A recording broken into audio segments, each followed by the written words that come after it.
Hello, you're listening to On Israel in Al Monitor. I am Ben Caspit from Tel Aviv.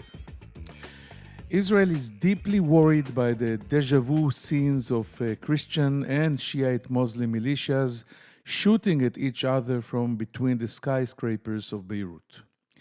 In the first Lebanese civil war that started in the 1970s, Israel was an active, although secondary player. Less than a decade later, it invaded Lebanon and occupied its south for 18 years, setting off a chain of disasters for all the sides involved, including the Americans. Israel is well aware that a second civil war in Lebanon would affect the entire region and obviously Israel too. Israel's shadow looms large over the Lebanese arena. Shiite leader Hassan Nasrallah knows it. Christian leader Samir Gaga knows it, as do Syrian President Assad, Russia's Putin, the Ayatollahs in Tehran, and the US administration. Not one of them can look in the mirror and declare that a renewed civil war in Lebanon, which would turn the country's economic collapse into a huge humanitarian crisis, would not affect them, whether directly or indirectly. At the same time, Assad, the leader who had been written off and all but buried by most of the world over the past decade, is showing signs of vitality and a return to the warm embrace of at least the Arab consensus. Today's podcast hosts one of the most respected and knowledgeable experts on developments in the countries along Israel's northern front, Syria and Lebanon, and beyond.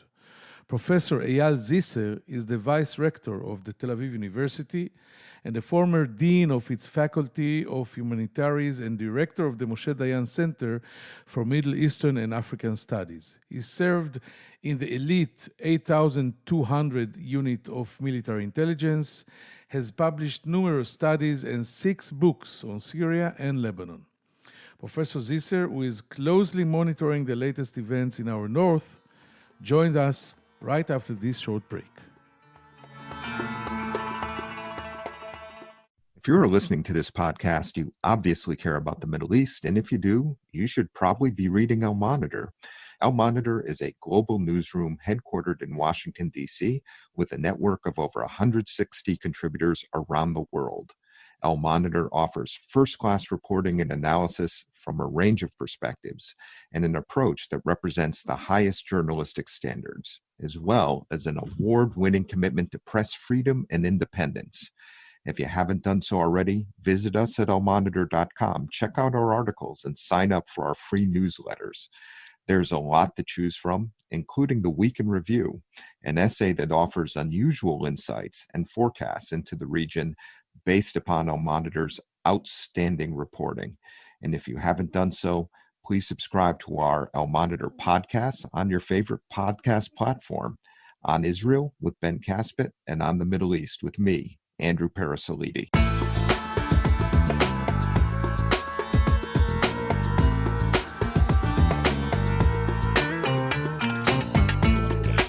Now I am privileged to say hello to my friend and colleague, Professor Eyal Zisser. Thank you for joining us here in On Israel in Al Monitor. Shalom, Eyal. Shalom and good evening. Okay, let's start digging into a business. And I want just to ask you, because we experienced the first civil war in Lebanon from Israel. And are the scenes we have witnessing in Beirut in recent days a prelude to a civil war of the type in which we were involved in the past, or is it too soon to tell? Well, never say never, especially in the Middle East, and still I don't see coming civil war in Lebanon. After all, what we have seen in Lebanon is something Lebanon witness on a daily basis. I mean, militias and the armed group fighting each other. This is something you can see in many cities and villages of Lebanon, as I said before, on a daily level, because Lebanon is not a state in the sense we look at the state, Western state or Israel and the government, the so-called government has no real control over most parts of the country and most part of the armed group and the militia. So they're fighting each other. What is unique here is, first of all, that it took place in the center of Beirut. Well, that's something we should pay attention to. And the other thing, that there were those who dared to shoot at Hezbollah fighters or members. Somebody had the courage, but I don't see, anyone has an interest in Lebanon in any escalation and in getting engaged in a civil war. Clearly, it wouldn't serve the interests of no one.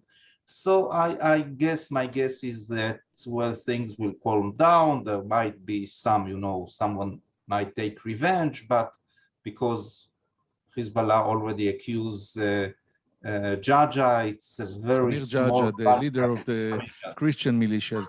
But if I may follow up on the first question, don't you think we see now things we didn't see in the last 1 or 2 decades because of the desperate situation of the economy, the shortage in energy, the total bankruptcy and collapse of the banks, and the difficulties of Hezbollah and Nasrallah due to the investigation that is supposed to find the people that were responsible to the huge explosion in the port.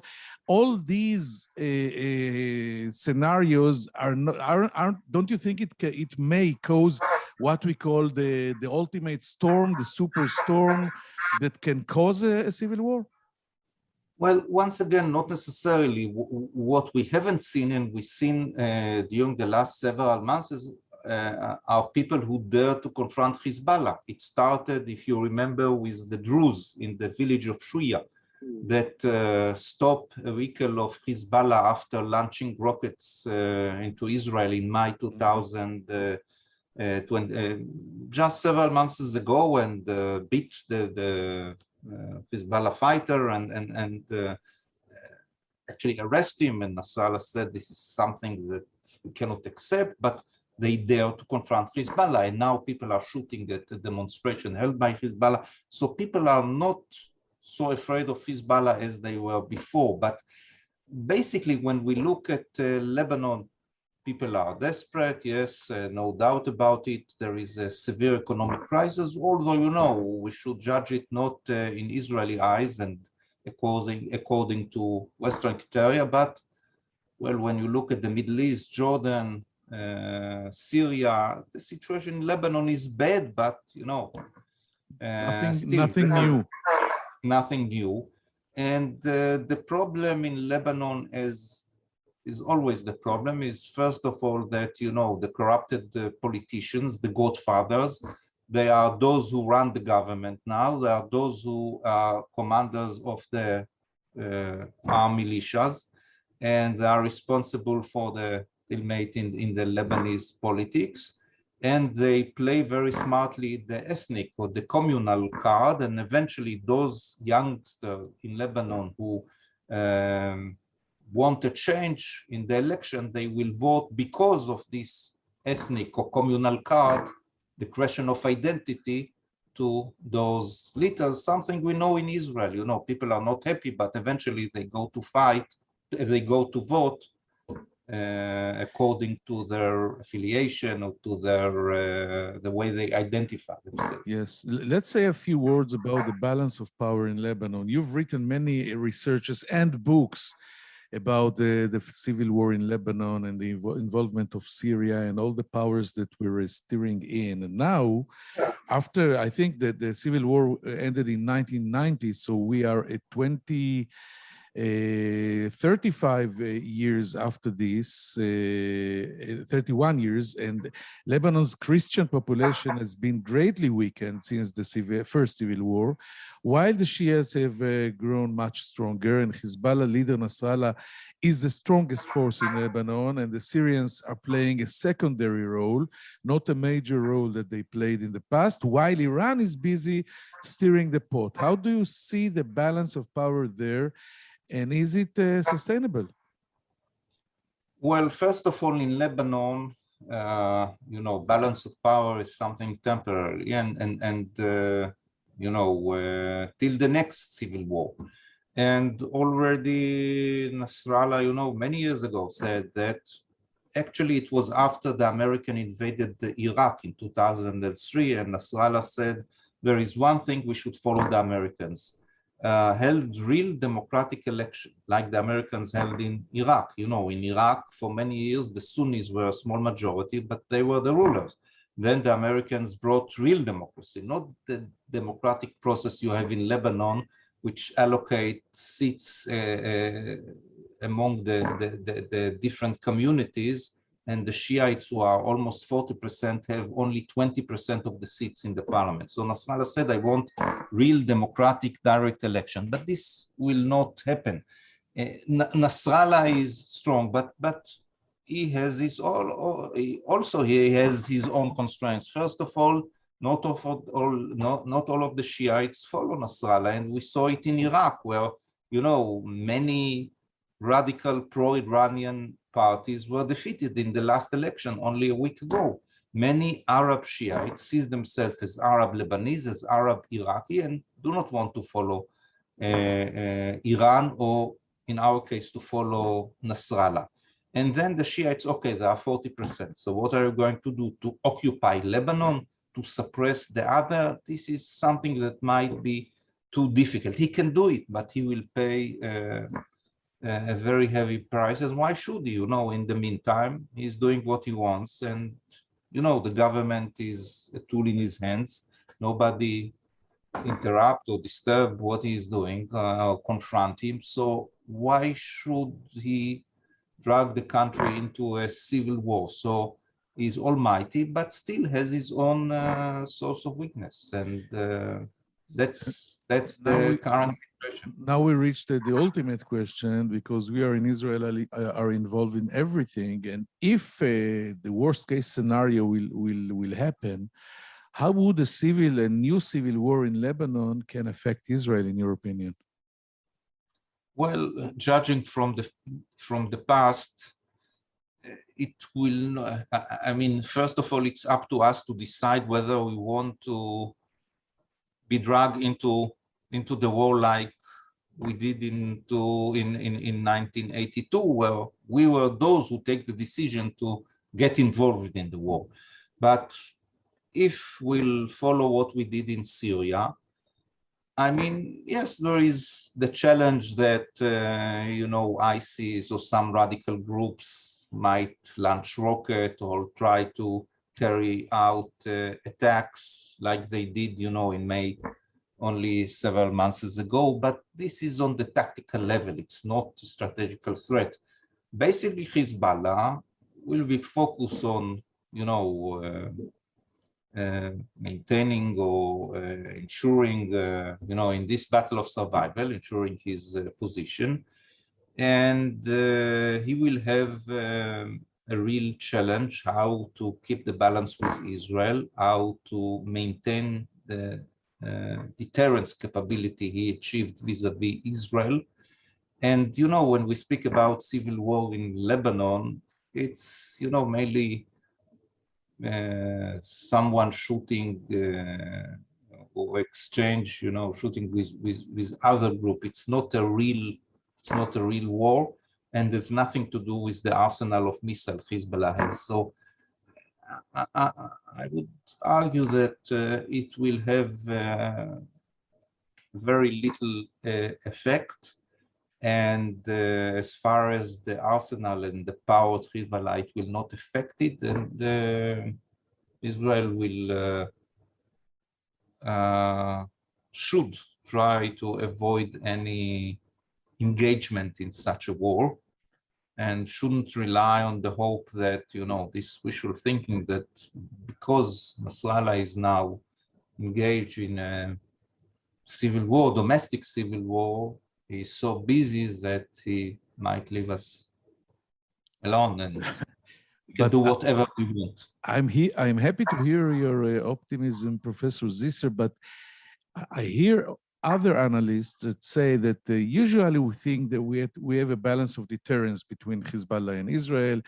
Nasrallah knows very well all the aspects of the Israeli power and the ways to harm Lebanon. And we know very well that 160,000 Nasrallah's rockets and missiles, part of them are accurate, but no one is pulling the rope too much. But maybe because of his weakness and the criticism in the civil scene in Lebanon and the demonstrations against him, and maybe responsibility to that explosion, maybe his refuge might be getting to maybe dragging Israel to a small war. So the whole strategic situation can change from Nasrallah that wants to keep the quiet in any cost. We may find Nasrallah that wants to lit the fire in order to escape his domestic problem. Or am I too illusional?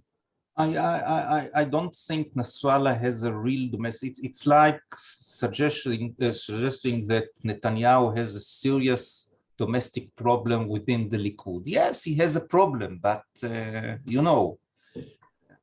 think Nasrallah is doing better, and Nasrallah's situation is much better in the sense that nobody really challenged him. Everybody is waiting for him to make a mistake and maybe to use it, but Amal, the biggest Shiite party in Lebanon, oppose Nasrallah, but still will follow him in any case.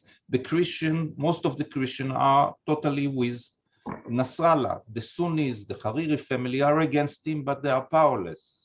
Usually the Sunnis are powerless. They always rely on the PLO, the Syrian to fight on their behalf. The Druze do not care about anything that has to do with outside the Mount Lebanon. So nobody, yes, he's embarrassed by, those media reports and that media report. There is criticism from within, but, basically, most of the Shiite wouldn't identify themselves as, great supporters and admirers of Hezbollah, but all of them will vote for Hezbollah in the election because they have no other alternative. So I don't think that Nasrallah is facing, a dramatic challenge. Problems like any his situation is not so acute as we in Israel think, and it's very interesting what you just described us. And I liked very much the comparison to Bibi's situation in the Likud, because it's the same. Everyone says that in a few moments or days or months or years, someone will come and tell Netanyahu, listen, you have to leave now your post as the Likud chairman, but it will never happen. Let's go to Netanyahu, and allow me to say, Netanyahu, exactly as in the case of Bashar, people came to me and say, Bashar is finished. And I said, no, I have to write another book about him. And it's true as Netanyahu, I'm waiting for your next book. It was just out, the new edition of my Netanyahu book. But so I think we will have many more editions to come, Professor Zisser. So yes, that's what I suggest. You and I will write a lot more about Assad and Netanyahu in the next years. But the very interesting question that I'm very interested in the last few months is energy. Lebanon is in a desperate need of energy sources, gas and oil. This has set off a race between Iran and Hezbollah on the one side and the West on the other side. Which of them can save Lebanon from collapse by solving its energy shortages? There have been reports that Israeli gas being supplied currently to Egypt and Jordan could be pumped into Lebanon to ease its energy crisis. Is this a realistic option, do you think? Well, when we speak about electricity from Jordan, how do they produce electricity? I mean, by using Israeli gas. So indirectly, yes, it's gas from Israel that will save Lebanon. But you know, it's a project, it will take time. It's much more easier for France or the United States to give some $1 million to the Lebanese government, and they can import oil, because the problem is that, you know, the government doesn't have any currency right now to import oil from the West, and it's much easier, safer, and faster to do so. So I guess that eventually they will find, as always in Lebanon, not a real solution, but something that will help them, you know, the coming winter, okay? So Tactical. so yeah, tactical solution for the coming winter, not more than that. And the problem is with you know, failing company, electricity company, corruption, and so on and so forth. So there is very little you can do. I mean, Hezbollah can bring some more oil from Iran, but it's not enough. Probably eventually they'll get some money from France or Saudi Arabia, and they will import oil from either the West or Iraq. So it's not so important who will be the savior, if I understand you right. This race is exaggerated.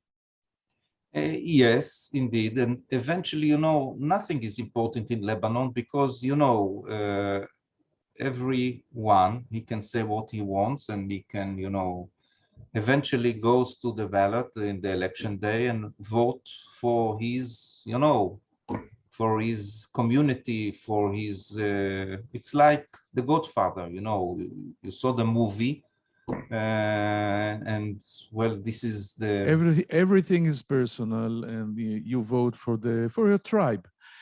For your tribe, for your family, that's how it works in this part of the Middle East.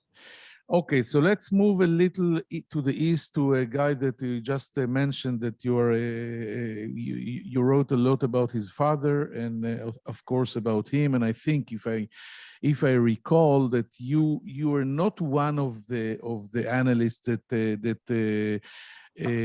said that that's it, Bashar al-Assad is going, he is not here anymore, like, for example, our defense minister, Ehud Barak, that said, I think back in 2012, when the Syrian civil war erupted, that Assad will not be with us in the few weeks or months. So you actually said that he's here to stay, and he's staying. And he's really on his way back to the Arab fold, or at least to some sort of a legitimization in the Arab world, even though he has been declared a war criminal. Have Arab leaders concluded that Assad has won the war and is therefore Syria's rightful leader? And do you see any mutual interests tying him to Israel these days? Well, it's not only the Arab world. It's also the United States. I mean, when the United States offer some support for and you just mentioned it, to Lebanon, how the electricity will run from Jordan to Lebanon, of course, through Syria. So the Americans said very clearly, we are ready to work with Bashar al-Assad. He has no alternative. You know, nobody likes him, maybe even inside Syria. But when you look at the situation, I mean, no other alternative. He is the one to work with, and people are, first of all, with the victorious, and he won the civil war with the help of Russia and Iran. And people are realistic. So eventually he will be welcomed by the Americans, and sooner or later you will hear Israelis calling for the resumption of the peace negotiations with Syria, the Golan for peace. Do you think, I heard from, for example, a former chief of staff, Gabi Ashkenazi, that Israel made a mistake not being involved in the civil war in its most crucial moments, and supplying the one push that was needed to oust the Assad family from power, and then maybe we could save this Shiite axe that starts in Tehran and in the Persian Gulf and ends in Tartus and Beirut on the Mediterranean. Well, we could help the ISIS. ISIS was the only power that could, because others were, 1,000 armed group, totally ununited, fighting each other. I mean, Obama said it very clearly. I invested hours in studying the situation, looking for a solution, and I couldn't find. I mean, terrible situation, but I couldn't find. I wish I had someone I could give money or give weapon, but this was not the case. So I don't know what stands behind Rabbi Eisenko's remarks. I mean, yes, you could, bomb the palace of Bashar al-Assad, got rid of him, but then what? Then you'll get a chaos. Then you might get ISIS, and Israel prefer in Gaza, in Lebanon, also in Syria, a clear address, a stable regime that you can so-called make business. I mean, in Gaza, do you prefer the Hamas or you prefer, a chaos and the emergence of much more radical groups? And the answer is very clear. So I don't think Israel in any given moment an opportunity to a real window of opportunity to change anything in Syria. Just a small correction. It was Gabi Ashkenazi that said it. I don't think Gadi Eisenkot said it, but, yes, but sure the idea is the same. Yeah. And as you know, the formula that we all know from the Middle East, you will always miss the previous dictator, like everyone misses Saddam Hussein and Gaddafi and etc. Finally, it was reported, I think, during this weekend that a guy that was arrested in Israel for 15 years and then moved to Syria, named Madhat Salah, was assassinated during the weekend. The Syrians says it's Israel because he was busy building a military infrastructure for Hezbollah and Iran in the Syrian Golan. And I want to ask you, as really one of the analysts that know Assad best, do you think he reached the conclusion that he doesn't need the Iranians anymore, and he wishes them to get out of Syria? If he could choose, if he was strong enough, and so because he has to suffer Israel's attacks, according to the foreign media, because of the Iranian involvement in his backyard. Well, for years, Israel and the United States have told Bashar, get rid of the Iranian, disengage from the Iranian, come to us, make peace with Israel. And in the moment of truth, when the civil war started, Ashkenazi said we should get rid of Bashar. The Americans cut off all of their relations with Bashar. And the only one who came to save him were the Iranian. He will never forget it. I mean, yes, he wants some sort of a balance of power. He doesn't want to be totally dependent on the Iranians. He doesn't trust the Iranians. And still, the whole idea is to maintain good relations with the Iranians as a way to deter Israel and the Americans, and maybe in the future to engage in talks with Israel and the Americans. I think, yes, he might try to convince the Iranian to lower the level of presence and this sort of thing. But I don't think that he will try to get rid of the Iranians, and it's too early. It's too early. The situation in Syria is still very shaky. And do you still think, you just mentioned it, and I cannot conclude this conversation without asking you, after so many years of negotiation between Yitzhak Rabin and Shimon Peres and Ehud Barak and Ehud Olmert and Benjamin Netanyahu and the Assad family, the father and the son, after the American a recognition of the Golan Heights as an Israeli sovereign a piece of land, is it still possible to renew the peace, theoretically speaking, of course, peace negotiation between Syria and Israel. You will not find anyone in Israel today that is willing to get down from the Golan Heights after what we saw. Yeah, first of all, the Americans as you have not noticed, changed their mind, and the new Secretary of State said already that, for the time being, but, it's for negotiation, it would be on it. And well, Israel will have to wait and see, for example, what might happen with Iran, if Iran gets nuclear, so never say never in the Middle Anything East. can happen in our neighborhood. Yes, right now it's unlikely, but who knows? Professor Eyal Zisser, it was fascinating, and I want to thank you very much for joining us here in Al Monitor. Thank you very much. Thank you. We will go to a short break and come back with some final thoughts shortly. Wait for us. Thank you. תודה, אייל. תודה, בכיף, 100%.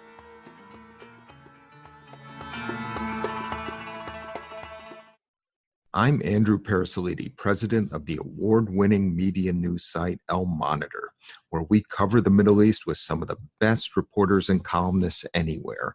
And I'm excited to announce our new podcast on the Middle East, where each week I will interview newsmakers from the U.S. and the region about the latest news and trends with additional commentary from our on-the-ground correspondents. Those of you who follow the region know that what happens in the Middle East doesn't stay in the Middle East. And to cite another great movie line, every time the U.S. tries to get out, the region pulls us back. Your time is valuable, so let me promise you this. You will learn something and you will never be bored, because each week we'll be talking with and listening to those leaders who are making the news and shaping the trends in this critical and fascinating region. So please subscribe to On the Middle East with me, Andrew Parasolidi.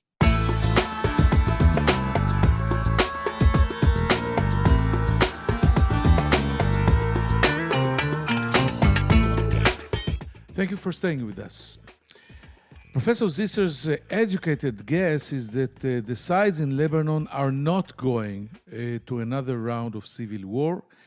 He says that we've seen in the past bursts of violence similar to what we saw in the last weekend, and there are still many checks and balances that would keep control on the situation and prevent Hassan Nasrallah from one side, Samir Jaja from the other side, and all the other players in Lebanon to let the situation deteriorate. Another interesting thing that Professor Zisser said is that unlike many other analysts that are emphasizing all the time the weakness of Hassan Nasrallah, the inner pressure inside Lebanon, the criticism from many others in Lebanon about Hezbollah, about his possible responsibility to the huge explosion in the port. Professor Zisser says that Nasrallah is not weak, and he made a very funny comparison to Benjamin Netanyahu and the Likud. We always like to say that it's a matter of time until someone in the Likud will rise and said, Bibi, it's about time you leave a post, but no one can really harm Netanyahu inside Likud. And the same in the Nasrallah's case, to Professor Zisser's opinion. If the worst case scenario will happen and we will see, God forbid, another round of civil war in Lebanon, Professor Zisser is not sure that it will drag Israel inside. And actually he said it depends in us if we will decide, like the decision Israel took in the civil war in Syria, to stay out. There is a good chance we will be out. Of course, someone can shoot or launch a few rockets here and there, but Nasrallah will not have an interest to get Israel involved. So it's a second civil war in Lebanon does not say necessarily that Israel will take part in it like it did in the previous round.